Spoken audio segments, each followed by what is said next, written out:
ازيكم عاملين ايه؟ يا رب دايما تكونوا بخير. النهارده هنعمل مع بعض احلى قلقاس. عايزه اقول لكم ان القلقاس ده دايما منسي. بحس ان ما بشوفش اصلا ناس كتير قوي بتفكر فيه. بس النهارده انا حبيت بقى ايه نعمل قلقاس مع بعض، احنا اصلا في موسم القلقاس، فهتاكلوا احلى قلقاس الايام دي. عايزه بقى اقولك على تركايه حلوه كده لما تيجي تعملي القلقاس. تجيبي افضل انك تجيبي قلقاسية واحدة بس كبيرة تطبخيها عشان تبقى السوا بتاعها مظبوط. انما لو هتجيبي كام واحدة هتحسي ان واحدة ما استوتش والتانية استوت تمام.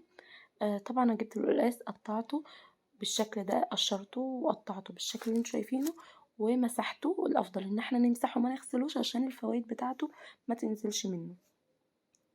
وبعد كده جبت المرقة بتاعتي، انا بسلقه في مرقة شوربة او لحمة عادي، انما مية ما بفضلش في مية خالص، بنسلق فيه مرقة شوربة او لحمة. وبعد كده هضيف شوية فلفل اسود، شوية كزبرة ناشفة، فص من الثوم، وهحطه على النار يتسلق.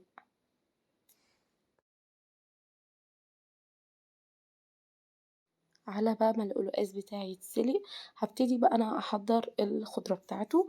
معايا هنا حزمة سلق او ربطة زي ما بتقولوا، وهبتدي اقطعها بالشكل ده. هاخد الورق بس، انا هحتاج من السلق الورق بس، وهفصل العروق عنها خالص. وابتديت اخد الورق واشيل العروق منها زي ما انتوا شايفين كده، مش عايزين عروق خالص. ومعانا هنا كمان ربطة كزبرة، برضو هناخد منها الورق وهنشيل العروق منها مش عايزينها. طب تمام، القلقاس بقى ليه اصلا كذا طريقة. ليه؟ يعني في ناس بتعمله بالسلق والكزبرة زي ما انا بعمله دلوقتي. في ناس بتعمله بالكزبرة بس. في ناس بتعمله بالصلصة بيبقى لونه احمر.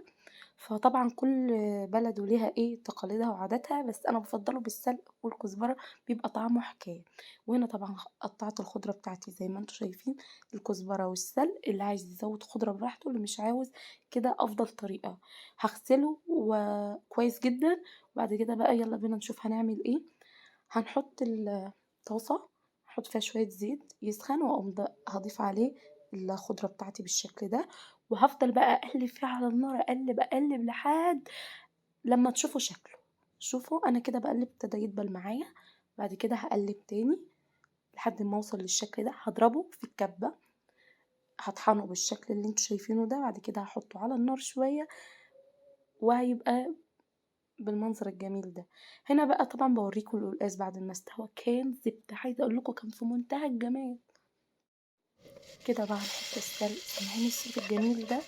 تمام، هنقلب بقى ايه بالشكل اللي انتوا شايفينه ده. شايفين شكله خطير يعني، لسه ما خلصناش وهو اصلا حكايه، كانت ريحته حرفيا قلب البيت.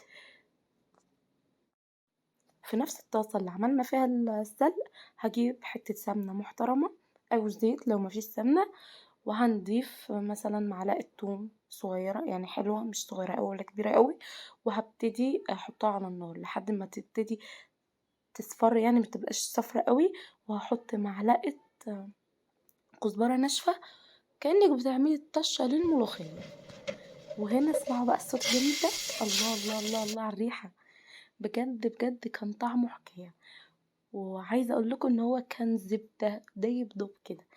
وهنا بنكون خلصنا الفيديو بتاعنا. ولو اول مرة تشوفوني متنسوش تعملوا لايك والشير والاشتراك في القناة وتفعيل زر الجرس عشان يوصل لكم كل جديد. ولو بتشوفوني من على الفيسبوك متنسوش اللايك والمتابعة، او من على التيك توك متنسوش لايك برضو وفولو ليا حلو.